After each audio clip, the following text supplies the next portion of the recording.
훼손을 지나치게 많이 했단 말이에요. 명확히 또 유기를 위한 훼손도 아니라고 하면 뭐지?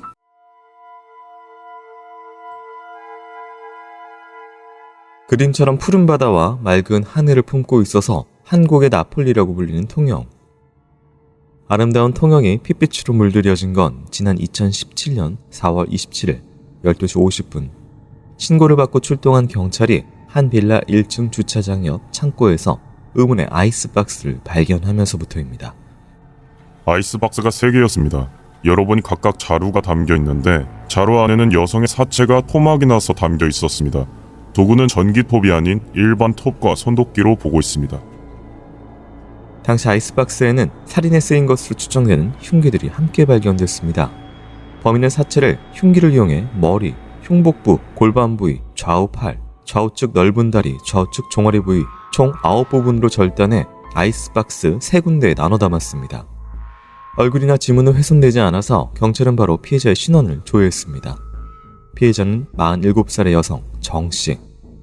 그녀는 4개월 전부터 시신이 발견된 이 빌라에 거주해왔었고 무용을 전공해 지방국립대 평생교육원 초빙교수로 활동 중이었습니다. 초등학교 4학년 딸이랑 남편이랑 살았어요. 그리고 굉장히 다정해 보였는데 며칠 전에도 여기 앞에 텃밭 가꾸는 것도 봤어요. 하지만 정 씨는 한 해 전 이혼을 한 상태. 동네 주민들이 남편으로 오해할 만큼 화목하게 지냈던 남자는 동거남 오 씨였습니다. 정 교수와 오 씨는 10여 년간 인연을 이어오다 최근 누비호 사업을 함께하며 동거까지 한 사이로 조사됐습니다. 이 누비옷이라는 게 승려들이 해진 옷을 수십 년간 기워 입는 데서 비롯된 건데 바느질 땀수를 촘촘하게 누벼 입게 만든 옷입니다. 이게 경제적인 가치가 있다 보니까 정 교수님이랑 동업자 오 씨도 투자를 했던 거죠. 숨진 정 씨는 오 씨와 공동 투자를 했고 법인을 설립해 관련 사업을 벌이며 지역에서 다양한 문화활동을 펼쳤습니다. 명망 있고 활동력 있는 정 씨가 왜 토막난 채 아이스박스에 담겨 있었던 것일까? 프랑스의 누비 전시회를 앞두고 많은 돈이 필요한 상황이었는데 자금이 많이 부족해서 피해자가 주변 지인들을 많이 만나고 다닌 걸로 조사됐습니다. 최근 들어 사업 자금 문제로 백방으로 도움을 요청하고 다녔던 정 씨. 혹시 금전 관련 살인인 것일까? 아니면 원한에 의한 보복 범죄인 것일까? 수사의 방향을 잡아가던 그때 경찰은 정 씨가 전 남편과 헤어진 것이 아닌 별거 중이라는 것을 알고 전 남편을 상대로 조사를 시작했습니다.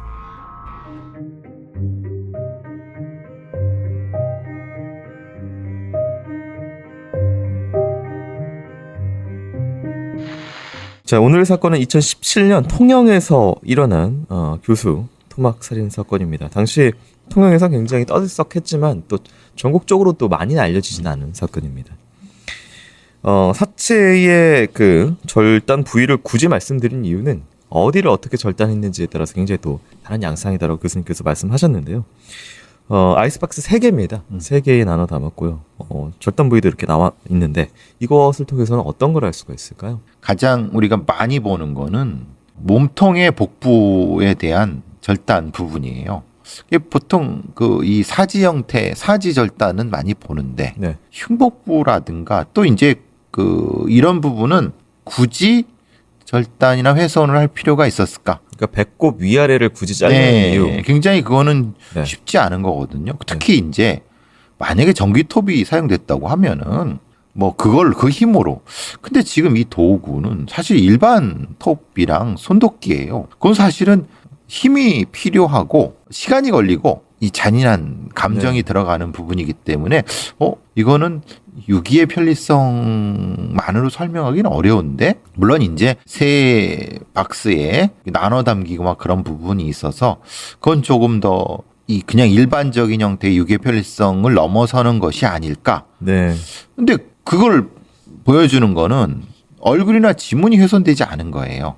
네. 그러니까 말하자면 만약에 유기의 편리성이라고 하고 그래도 뭔가 감추려고 한다고 하면 지문이라도 없애거나, 지문 없애는 거 어렵지 않죠? 이 정도로 훼손할 정도면 지문, 손가락 끝에 그거야.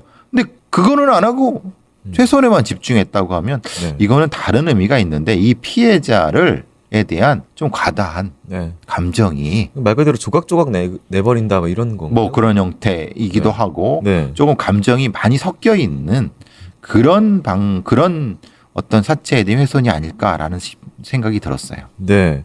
근데 또 이 발견 위치, 아이스박스 발견 위치가 하필이면 이 피해자분께서 거주하고 계셨던 빌라의 1층입니다. 주차장 옆 창고고요. 그러니까, 근데 그걸 왜 네. 그랬죠? 그러니까 말 그대로 이제 6일 편의를 위해서 하려면은 갖다 버리려고 하는 건데. 그렇죠. 네, 이게 그러니까 이거는 뭐 대놓고 발견되고 될 수밖에 없는 장소죠. 그러고 뭐 네. 신원도 금방 나오는 거고 뭐 아무리 과학수사에 대한 문외한이라 하더라도 지문도 있고 시체가 발견되는데 이 정도 시체가 발견되면은 당연히 수사가 진행될 텐데 그러면 이거는 진짜 뭔가 뭐 발견돼도 상관없고 그러니까 지금 이게 주차장 옆 창고라는 게 주차장 말 그대로 차가 진입을 할 수 있는 곳이기 때문에 그렇죠. 차에 아이스박스 3개 실을 수 있습니다. 그렇죠. 그럼에도 불구하고 그걸 싣고 가지 않았다라는 거기 이게 때문에 굳이 갈 필요가 없었거나 네. 갈 이유도 없었거나 갈 이유가 없다는 건 그냥 뭐 봐라 이런 형태일 수도 있겠다. 네. 피해자 신원 역시 주의해서 봐야 될 부분입니다. 본인이 어쨌든 초빙 교수로 활동을 하고 있었고 사업까지 또 지방에서 활동이 활발하게 하고 계셨던 분입니다. 사실 뭐 이제 저희가 피해가 위험성 있는 직군이 또 있고 뭐 이게 있는데 이분은 뭐 딱히 직군상으로는 없어 보이지만 사업을 했었다는 게 또 하나 걸리긴 하고요. 그러니까 무용 초빙 교수 예술 뭐 이런 형태 네. 예능 같은 이런 이런 형태의 기능을 가지고 있는 사람인데 조금 걸리는 게 사업이라고 하는 것은 예술과는 좀 거리가 있죠. 네, 뭐. 그렇죠? 근데 이제 그 사업 종류도 옷 그 춤이 아니라 옷이에요. 그렇죠. 그러니까 근데 아시다시피 누비옷이라는 것은 이 승려 중들이라고 하죠. 중들의 이 옷인데 그냥 그 바느질로 들어갔다 나왔다 한 거 그런 거 보셨죠? 네. 한 땀 한 땀. 한 땀 한 땀 아니라 마치 기운 것 같이. 기운 것처럼요. 실제로 기운 게 아니잖아요. 네. 일종의 패션 같은 것 같아요. 그러니까 검소한 어떤 그런 것 그렇죠. 그런 상징하는 누비옷. 그래서 그걸 가지고 사업을 하는 거고 그걸 가지고 이제 뭐 예를 바깥쪽에서 외국에서 약간 뭐 이런 형태의 전시회를 해갖고 돈이 많이 드는 거거든요. 네. 사실 생각해 보세요. 그거를 광고하고 뭐 하려면 한두 푼 들겠습니까? 근데 이 사람은 무용을 했던 사람인데 사업이랑 안 맞죠. 네. 망할 가능성이 높단 말이에요. 음. 망한다는 건 돈이 들어. 누군가의 돈을 까먹는다. 그렇죠. 그러면 당연히 안 좋은 일이 벌어질 수 있다는 것. 더군다나 사업 자금 문제로 도움을 요청하고 다녔다고 하면은 누군가한테는 돈을 빌렸을 것이고 돈을 못 갚으면은 거기에 대한 것이 그러니까 범죄성이 직업상으로는 낮은데 네. 본인의 행태를 보면은 이건 높은. 그러니까 지금 뭐 토막 살인이 나눠놓은 것도 그렇고 어떤 성적으로 특별하게 어떤 의미가 있는 것은 아니. 그렇죠. 성적인 의미는 없어요. 보니까. 만약 성적인 의미가 있다고 하면은 네. 이 뭐 복부 같은 데의 절단 이런 건 없죠. 자, 끔찍한 방법으로 정 씨를 살해하고 유기한 범인 이후 수사 어떻게 진행됐는지 살펴보도록 하겠습니다.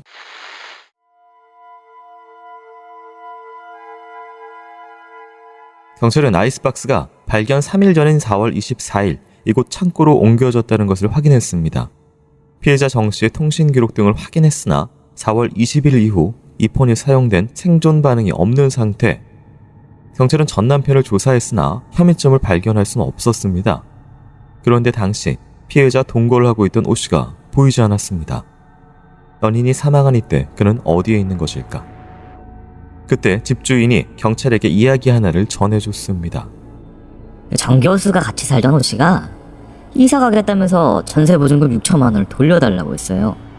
그래서 처음에는 안 된다고 했는데 자꾸 이사 간다고 하니까 짐을 모두 뺀 것을 확인해야 돈을 준다고 했죠. 그래서 가봤더니 짐을 뺐길래 보증금을 돌려줬습니다. 같이 살던 정 씨가 사라졌는데 오 씨는 짐을 뺀 상황. 경찰은 동업자 오 씨의 행방을 찾기 시작했습니다. 그리고 빌라 1층 주차장에 설치되어 있던 CCTV와 차량 블랙박스를 분석한 결과 4월 20일 오 씨가 자신의 모닝 승용차를 타고 들어와 다시 나가는 장면을 확보했습니다. 살해가 이뤄진 것으로 추정되는 날 오후 2시경에 집으로 돌아왔고 5시경에 다시 나갔습니다. 하지만 이것만으로 오 씨의 행방을 찾을 수도 없고 범인이라고 단정 지을 수도 없는 상황. 경찰은 또 다른 증거를 찾던 도중 엉뚱한 곳에서 범인의 흔적을 찾게 됐습니다. 오 씨가 집에서 뺀 짐을 한 이사 업체 창고에 맡겨놨던 것입니다. 이삿짐을 뺄 때 잠깐만 막고 있으면 된다고 해서 보관은 하고 있는데 도대체 언제까지 이삿짐을 막고 있으란 건지 모르겠네요. 이삿짐을 옮기고 전세 보증금까지 받아간 오 씨가 짐은 이삿짐 센터에 보관해두고 찾아가지 않는 상황. 대체 동거남 오 씨는 지금 어디 있는 것일까? 그런데 사라진 것은 오 씨뿐만이 아니었습니다. 지금 피해자인 정 교수의 10살배기 딸도 사라졌습니다. 행방이 묘연한 상태예요. 오 씨가 함께 동거하던 정 씨의 딸을 데려간 것일까?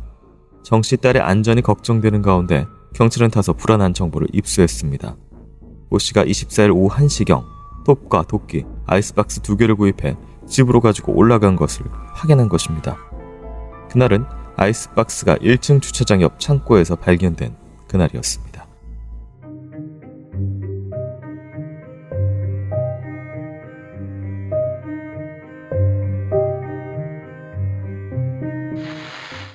날짜를 좀 다시 정리해드리자면요. 4월 22일 이후에 정 씨의 핸드폰이 사용되지 않고 있고요. 24일 날 아이스박스를 가지고 올라가는 오 씨가 확인이 됐고요. 27일 날 경찰이 이 아이스박스를 발견하게 됩니다. 일단은 그 오 씨가 구매를 도끼 아이스박스 2개를 구매를 한, 발견된 아이스박스는 참고로 3개입니다. 네. 이런 경우가 있고, 당시에 이제 동거를 했을 뿐 아니라 같이 사업도 벌이고 있었다라는 부분이 있었습니다. 남편은 따로 있는 거죠. 별거 중인 상태. 그러니까 그렇죠. 이혼이 어떤 좀 조정 중이었나, 별거 중인 상태로 있습니다. 이건 용의자 추정에 네. 상당히 중요합니다. 네, 이게 완전 이혼한 거랑 아니면 별거 상태인 거랑 네, 그럼 결국은 지금 동거남, 별거 중 남편이 있고 그러니까 이제 용의자군이 둘로 들어가죠. 네. 근데 동거하는 오 씨가 톱과 도끼, 아이스박스를 샀어요. 그러면 뭐 범인은 아무래도 오 씨 쪽이 가까워질 가능성이 높고 네, 하필 또 오 씨가 연락이 두절된 상태. 네, 그리고 연락 두절만이 아니라 정 씨의 딸 같이 살던 지금 상태는 빠른 시간 안에 정 씨 딸의 소재를 파악하는 것이 핵심적인 이슈가 되겠죠. 근데 보통 이제 저희가 많은 사건들을 다뤄본 결과 어떤 여성에게 원한이 있다면은 그 자식을 그 자리에서 같이 죽이거나, 뭐 그런 끔찍한 뭔가를 범행을 하거나. 근데 그런 건 안 하고 데리고 사라지는 경우가 좀 흔치 않아서 한 명을 근데 데리고 산다는 거는 네. 결과인 거고 네. 어디 묻어놨을 수도 있고 그렇죠. 지금 사라진 상태. 그래 사라진 거나 거는 결과인 거고 네.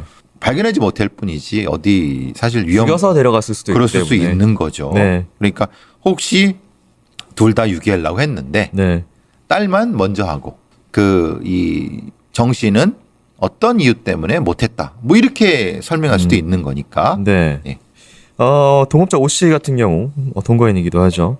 이사를 보통 이제 뭐 가려면 이사를 가든지 뭐 하든지 지금 이제 짐을 빼서 돈을 받고 짐은 그냥 두고 있는 상황. 근데 이제 네. 급하게 돈이 필요한 사람들은 이렇게 많이 합니다. 네. 왜냐하면 전세보증금을 가지고 일 받아 이게 목돈이잖아요. 네. 뭐 여기에 6천원만 원이지만 보통 아파트 전세는 몇 억이 되는 경우도 있고 그 이상도 되는 경우가 있다고 하면 네. 주인이 뭐 돈이 있는 사람이라고 하면 뭐 전세보고 좀 주세요. 그럼 짐 빼. 이런 경우가 많거든요. 네. 짐 안 빼면 당연히 안 주죠.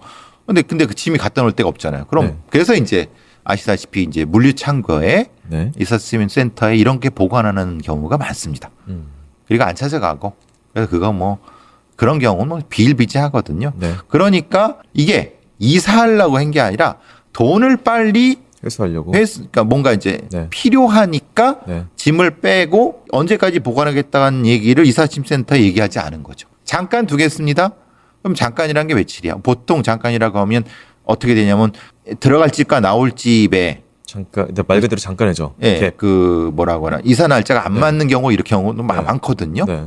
그럼 그 며칠이라고 하는데 이삿짐 센터한테는 그거 지난데 이렇게 안 빼라가 이런 형태가 지금이지 않을까. 네. 그러면 또 하나는 이삿짐 센터에 짐을 봐야죠. 왜? 그 안에 혹시 어떤 증거가 있을까? 아니 딸이 사체가 있을 수도 있는 거죠. 네. 그렇게 할 때. 보통 지금 이 사람 같은 경우에는 이 정 씨 같은 경우에도 그냥 살던 빌다에 뒀기 때문에. 그렇죠. 네, 집 안에 있을 수도 있다. 네. 그래서 사실 이 사건은 아니라 하더라도 이삿짐 센터에 보관된 짐에서 뭐 여러 사체가 나오는 경우도 종종 있는 거는 네. 그러고 범인은 튀는 거죠. 외국으로 튀거나. 3천 일단 돈을 받아서. 그렇죠. 지금 이 사건 같은 경우에는 다시 날짜를 말씀드리지만 4월 20일 날 핸드폰 사용이 이 이후에 없습니다. 그리고 4일이 지난 24일 날 아이스박스가 집으로 올라갔어요. 이거 말씀을 드린 이유가 이게 계획살인이냐 우발살인이냐에 따라서 사체를 훼손을 언제 하냐, 언제 그 토막을 내냐가 달라지는데 시간이 좀 걸렸습니다. 4일이 걸렸어요. 이거 어떻게 봐야 될까요?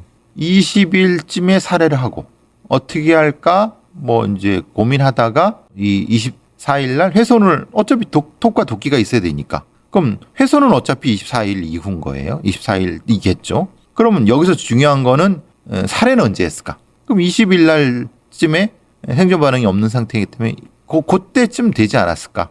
이렇게 추정을 하는 거예요. 그냥 통제하게 가둬두고 이런 거는 사실 쉽지 않거든요. 네. 성인을 그런 느낌이 드는 거죠. 이거는. 네. 그래서 만일 이게 계획됐다면은 처음부터 내가 저 사람을 죽이고 뭐 토막을 내서 어디로 이동하고 이게 돼 있다면 애초에 또 도구가 준비되어 있을 수도 그렇죠. 있는. 그러니까 네. 애초에 도구를 준비했겠죠. 근데 그게 아니라 살해와 도구 준비가 2, 3일 이틀 정도의 차이가 있어요. 네. 요거는 좀 그리고 훼손 유기가 너무 그냥 방치하듯이. 그렇죠. 네. 그러니까 이거는 적어도 이 훼손과 뭐 이런 거는 철저히 계획적이지는 않겠다. 네. 사후 계획은 되겠다. 네. 네. 알겠습니다. 그러면은 뭐가 문제가 되냐면 네. 딸도 꼭 죽였다고 볼 수는 없다. 우발적이니까. 준비가 안 돼 있으니까. 예. 네, 알겠습니다. 수사관 행동을 하는 동거인 오 씨, 그는 어디서 뭘 하고 있는지, 그리고 정 교수 딸 어디 있는지 이어서 살펴보도록 하겠습니다.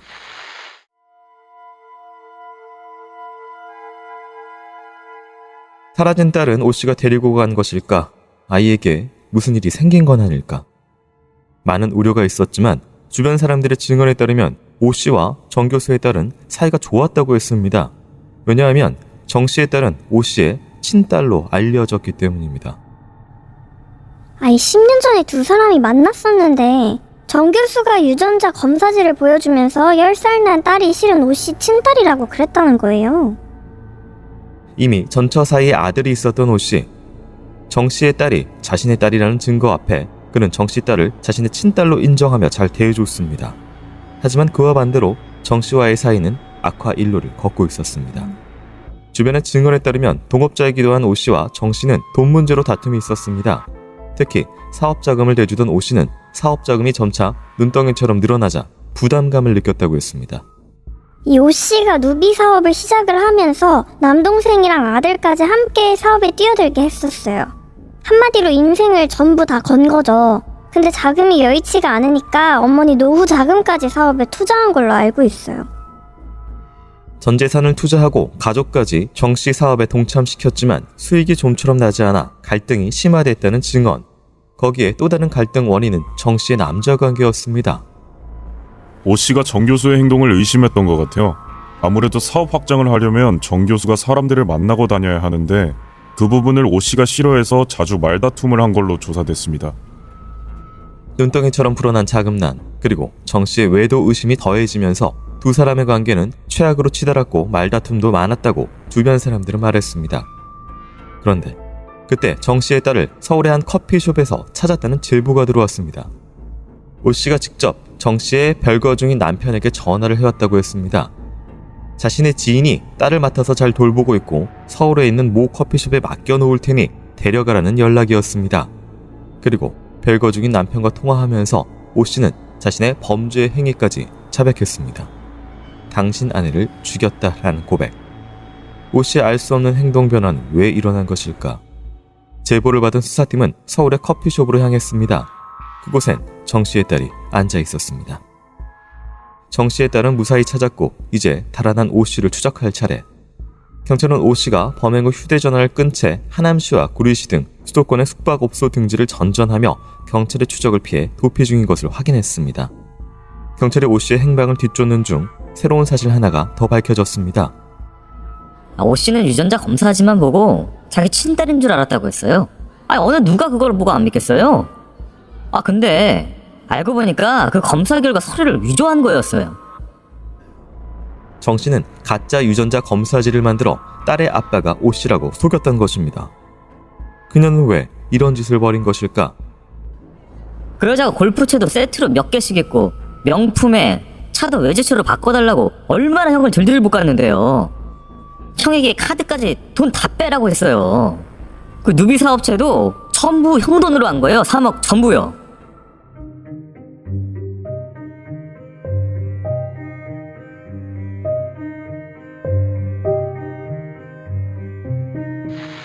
다행히도 이 딸 아이는 살아 있었습니다.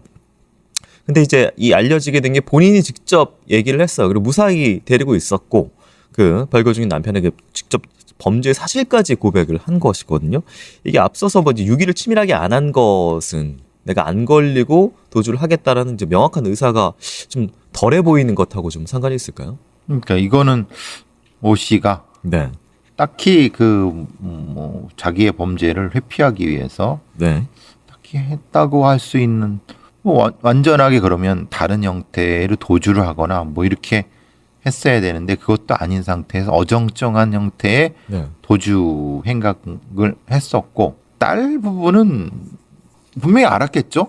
이게 자기 딸이 아니라고 하는 건. 근데 이게 지금 유전자 검사 이게 안 시점에 중요해 보이긴 합니다. 그렇죠. 그러니까 초반에는 검사지 때문에 그렇게 믿고 있었다는 얘기가 있었고 나중에 이제 알고 보니까 또 위조 서류였다는 얘기가 있는데 이 시점이 어느 점인지가. 근데 네. 이제 만약에 그 중간에 위조를 했다는 네. 게 드러났으면 그때 그게 트리거가 됐겠죠. 네.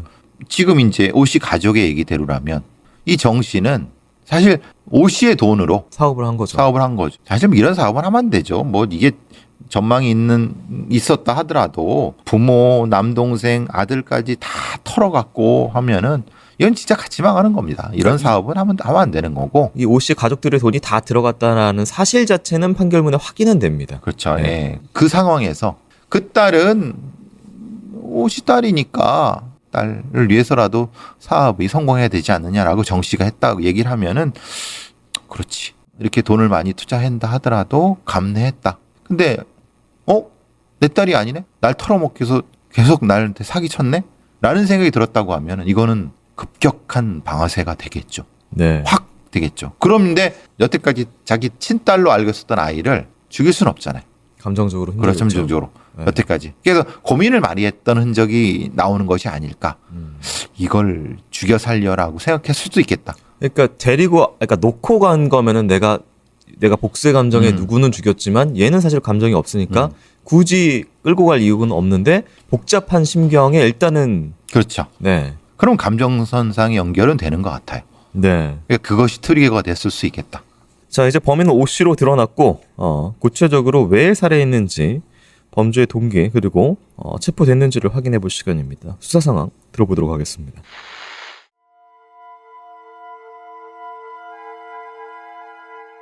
정 씨의 사체가 발견된 지 4일 만인 4월 28일 오후 9시 40분경 서울 강남구 역삼동의 한 호텔 로비에서 잠복해 있던 경찰에게 오 씨가 검거됐습니다.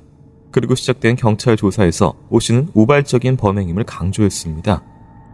투자금 3억이나 투자하고 물심양면으로 도움을 줬는데 저한테 아무것도 한 게 없다고 하면서 저를 무시했습니다. 남자 관계도 의심스러웠고요. 그래서 우발적으로 칼로 찔렀는데 정신을 차리고 보니까 정가 죽어 있었어요. 오 씨는 4월 20일 밤 11시 40분경부터 정 씨와 싸웠다고 했습니다.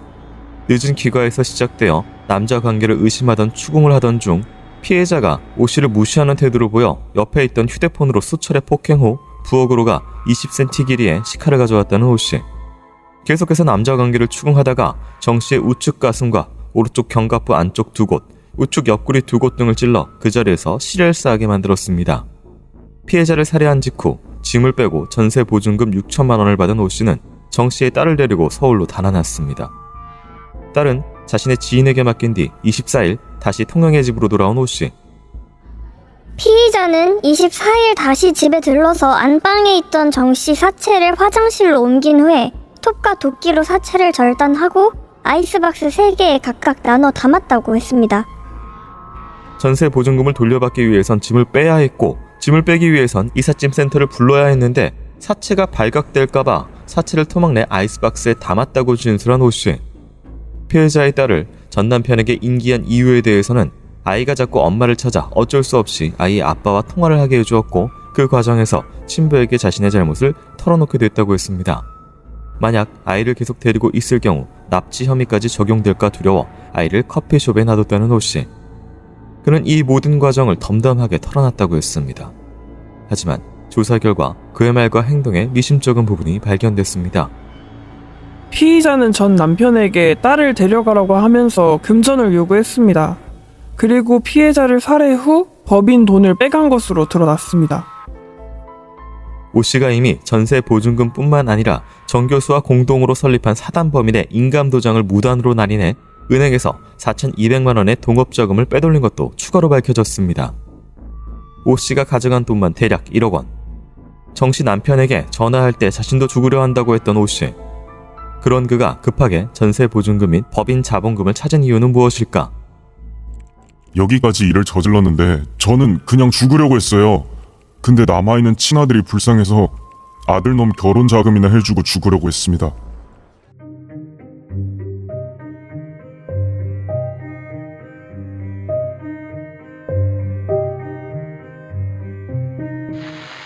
이후에 체포 그리고 수사 상황까지 살펴봤습니다. 일단은 살인을 한 동기와 그 부위 관련돼서는요. 일단은 늦게 왔고 안 그래도 뭐 남자 관계 관련돼서 의심을 하고 있는 상황에서 칼을 가지고 와서 이야기를 하다가 찔렀다. 우측 가슴, 오른쪽 견갑부 2곳, 오른쪽 옆구리 2곳. 찔린 깊이가 사실은 뭐 그렇게 깊진 않아요. 그렇죠. 네. 뭐 치명상은 아닌 것 같아요. 네. 근데 그렇잖아요. 싸우다가 이제 치명적이지 않은 걸로 이제 폭행의 네. 대체물로서 찔렀던. 근데 이제 그게 반복되다 보니까 그걸 치료를 안 하면 당연히 피가 많이 흘러갖고 죽게 되죠. 네. 그러니까 혹시 그렇게 찌른 다음에 그냥 나갔다고 하면은 나갔으니까 뭐 당연히 구걸 안 했기 때문에 살인이 되겠지만요. 네. 이제 뭐 그런 상황이고요. 이제 정 씨의 외도를 의심했고 자기를 무시했다. 그러니까 판결문에 나온 워딩에 따르면은 네가 한 게 해준 게 뭐가 있냐라고 피해자가 했다. 물론 이거는 생존자가 유일한 생존자는 가해자이기 때문에요. 피해자가 그렇죠. 네. 그런 말을 했기 때문에 자기가 찔렀다라고 이야기를 합니다. 그런데 그 이후에 이 사람이 한 게 돈을 계속 만들어요. 네, 전세보증금을 찾고 심지어 뭐 가짜로 법인 날인을 해가지고 돈을 대출을 받는다든지 이런 행동들을 하기 때문에 그러니까 이제 그걸 만약에 그 돈이 다 오 씨와 오 씨 가족의로부터 나왔 돈이라고 하면은 돈을 그 인출하고 한 행동은 네. 어떻게 보면은 자기 돈이라고 생각했을 수 있는 거죠. 그러니까 우리 가족 들어간 돈 다시 그렇죠. 찾을 예. 거야. 네. 그러니까 네. 날 무시했어. 그래서 찔러 죽였고 그런 그 연결성은 분명히 존재하죠. 그게 이게 뭐 논리에서 벗어나는 구조는 아니니까. 왜냐하면 딱히 이 사람이 뭐 해외를 도주하기 위해서 어떤 행동들을 한 건 전혀 없었기 때문에. 그러니까요. 네. 그냥 그리고 뭐 자기 아들이 불쌍해서 있는 돈이나마 결혼 자금에 주겠다 이렇게 한 부분은 연결성은 분명히 존재하는데 오 씨가 진짜 정 씨가 바람을 피웠냐? 진짜 이렇게 막 무시했느냐? 이건 진짜 상황을 해 봐야 될 것 같아요. 물론 네. 그랬을 수도 있다고 봐요. 그런데 진짜 정 씨의 속마음이 무엇인지 그거를 재구성할 필요는 있다고 봐요. 그래야지 오 씨가 지금 이렇게 범행한 부분에 대해서 동기가 설명이 되는 부분과 되지 않는 부분을 구분할 수 있을 것 같다는 생각이 들어요. 오 씨 같은 경우에는 특별하게 범죄 전과가 없습니다. 그럼에도 불구하고 굉장히 참혹하게 훼손을 하고 뭐 아이를 데리고 사라진다든지 이후에 뭐 가짜로 날인해서 뭐 대출한다든지 이런 범죄 행각을 계속해서 벌이거든요. 근데 이제 그거는 뭐 범죄 경력이 없어도 할 수 있는 거고 네. 칼을 찌르는 거는 치명 부위를 안 찔러 그랬다는 거는 이건 칼을 그렇게 쓰는 사람은 아닌 것 같고 써본 사람이 아니다. 그리고 나중에 뭐 돈 뺀 거야 뭐 아까 말씀드린 것처럼 자기가 같이 사업하는 거니까 그건 방법을 알고 있고. 늘 하던 방식을 한 네. 거고 훼손 때문에 그래요. 훼손을 지나치게 많이 했단 말이에요. 이게 보통 그 훼손을 하다 보면은 못하죠. 어떻게 그걸 할 수 있겠습니까 사람이. 네. 근데 이제 혹시라도 딸의 유전자 검사 조작 그 말씀 분노를 급격하게 올라오기에는 어떤 계기가 있었다고 하면은 네. 그걸 극복할 정도의 분노는 있을 수 있겠다. 그 부분만. 이거는 법관들이 많이 판단해야 될 부분인 것 같아요. 네. 왜냐하면 어차피 같이 이렇게 뭐 사업도 했고 동거도 했고 아무리 돈을 그랬다 하더라도 어쨌든 실질적인 부부였는데 네. 그 부분이 이렇게 과도한 형태. 그것도 근데 명확히 또 유기를 위한 훼손도 아니라고 하면 네. 뭐지? 이라고 설명을 해달라고 할 거예요. 네, 그러니까 과도한 이런 필요 이상의 과도한 폭력성을 발현한, 그러니까 말 그대로 명확하게 뭐 불륜 현장을 들키거나 뭐 한 것도 아니고, 그렇죠. 그리고 이제 뭐 돈 문제는 계속 갑자기 폭발한 게 아니라 쌓여온 그렇죠. 상황에서 사실은 급격하게 폭발할 만한 거는 나를 속여서 가짜 문서를 만들어서 내 딸이라고 속이고 내 돈을 계속 해왔다라는 걸 알게 된 것은 사실은 굉장히 트리거는 될 수 그렇죠. 있는 상황이다. 그래서 네. 그 부분이 명확치가 않아요. 지금 여기상으로는 네. 그냥 이거죠. 그냥 오 씨는 정 씨가 욕하고 근데 그리고 이제 남자 관계 뭐 이런 것 때문에 그랬다라고 하는데 그거보다 조금 더 있는 것 같아요. 딸 얘기를 안 하는 거 보니까 네. 딸 얘기에 대한 얘기가 없으니까 없다는 거는 거기에 중요한 어떤 방점이 있지 않았을까라는 생각이 들어요. 네, 알겠습니다. 본인이 이 딸 아이에 대해서 진짜 자기 딸이라고 생각을 한 적이 있다라면은 뭐 그걸 동기로 쉽게 이야기는 못 열 것 같긴 합니다. 그렇죠. 네. 그걸 어떻게 얘기하겠습니까? 딸이 내 딸인 줄 알았는데 그리고 내 딸 그리고 잘 지냈는데. 그렇고 네. 끝까지 그런 줄 알았는데 유전자 검사지 조작해? 야, 그럼 아주 절망감이 들었을 수도 있죠. 그런데 이게 네. 오 씨를 뭐 동정하는 네네. 건 아닙니다. 이 사람의 동기에 네, 대해서 동기에 대한 네, 네, 생각을 하는 것이고요.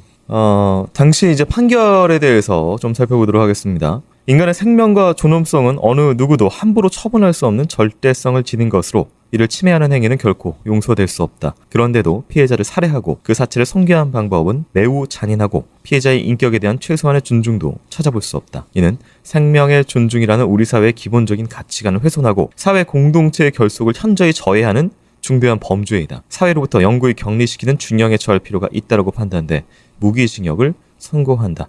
1심에서 무기징역이 선고되었고 최종 확정되었습니다. 일단은 뭐 사형은 나오지 않았습니다. 우리나라의 지금의 판례는 네. 한 명을 잔혹하게 살해해도 사형까지는 아니죠.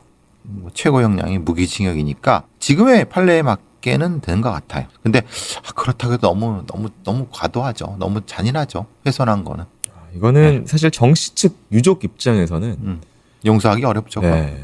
자, 오늘 사건은 사실은 이제 좀 복잡합니다. 이게 가장 내면에 있는 그 딸과 사실은 뭐 사랑을 했는지 안 했는지 정씨와 오씨 사이에 기저에 깔려 있는 가장 핵심적인 부분은 좀 드러나지 않은 듯 보이고요. 겉에는 어쨌든 굉장히 거기서 나온 참혹한 결과만이 있었을 뿐입니다. 참혹하게 끔찍하게 살해당해서 마지막을 세상에서 떠난 정씨 고인의 명복을 빕니다. 오늘 방송 마치도록 하겠습니다. 교수님 수고 많으셨습니다. 고맙습니다.